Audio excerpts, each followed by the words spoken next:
Hello, welcome. I'm your host, Elizibar. This is going to be a look at Dark Knight's Death Metal, aka Justice League number 53. I guess I should have said it in the other order, but whatever. When you got a cover that is this cool looking, like, who cares about the fine details? We got Detective Chimp looking crazed down here. Sword, which looks like it's been broken or cut in half right there, which is crazy. Nightwing back here looking super bad. Hawkgirl looking super bad. Robed mysterious figure. And it says, Enter the Metalverse right there at the bottom. It's a pretty cool first look at the contents of the book because the stuff that's here on the cover is the stuff that's in the book. It's amazing.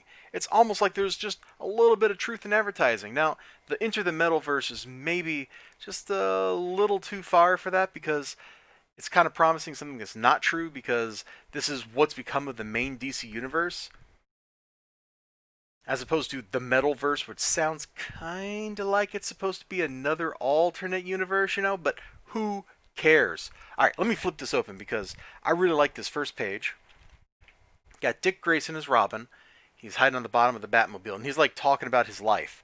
That's a driving theme of this book is Dick Grayson's motivations, why he's doing the things he's doing. Because if you know anything about the character, he's like any teenager. He wants to strike out on his own, create his own identity, be his own person. But here, for a moment, he's like sneaking with Bruce. He sees the Justice League, and he's like, man, one day I'll be part of that. One day I'll be part of that. Which contrasts a little bit later, once we get to the Metalverse, when Mr. Grayson tells Detective Chimp, Chimp's like, I don't want any help from the Justice League, and he's like, we're not with the Justice League. But beyond that, look at this cool 2-page spread that we open up to. It looks pretty good, doesn't it?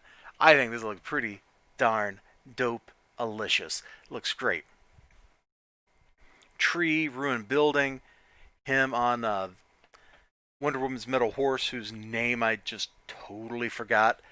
Let's not speak of my bad memory. Even though it's like literally on the next page, like I could just flip this over and read it, but I choose not to. It is a great looking thing to like flip over to. It's a cool 2-page spread.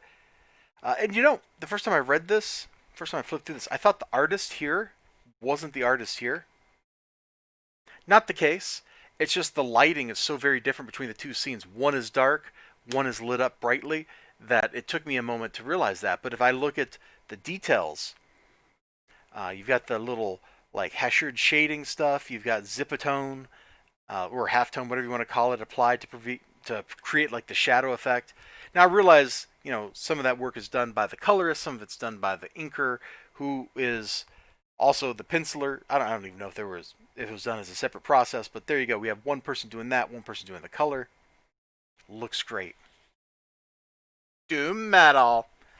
Now if we flip over past this advertisement to here, we see Detective Chimp is having a bad time fighting creepers who are riding Solomon Grundys.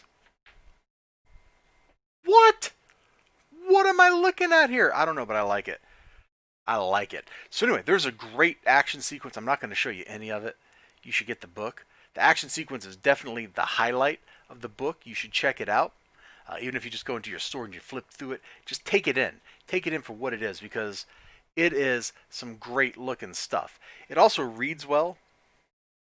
The only time the book gets kind of clunky is after they rescue Detective Chimp and they're leading him to, or he's leading them to where he wants to go.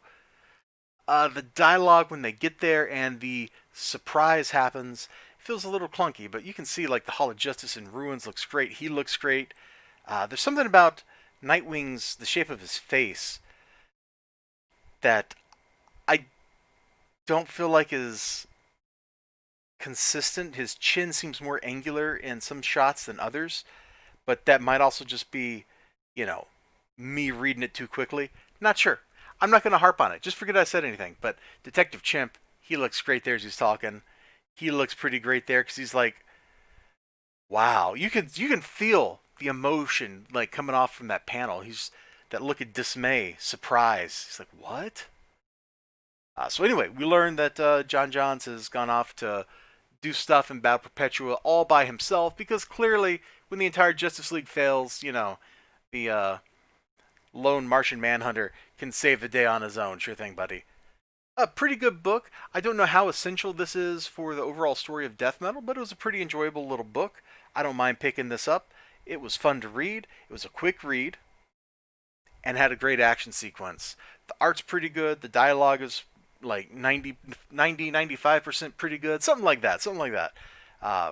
If you're following DC stuff, you're probably already buying it. But just in case you skip this one because you're like, man, tie-ins are dumb. You're right, tie-ins are dumb. But this was a pretty good book, and you should check it out. Hope to see you all next time. Till then, take care of yourselves. Remember to like, comment, subscribe, all that good stuff. I'll see you then. Bye-bye.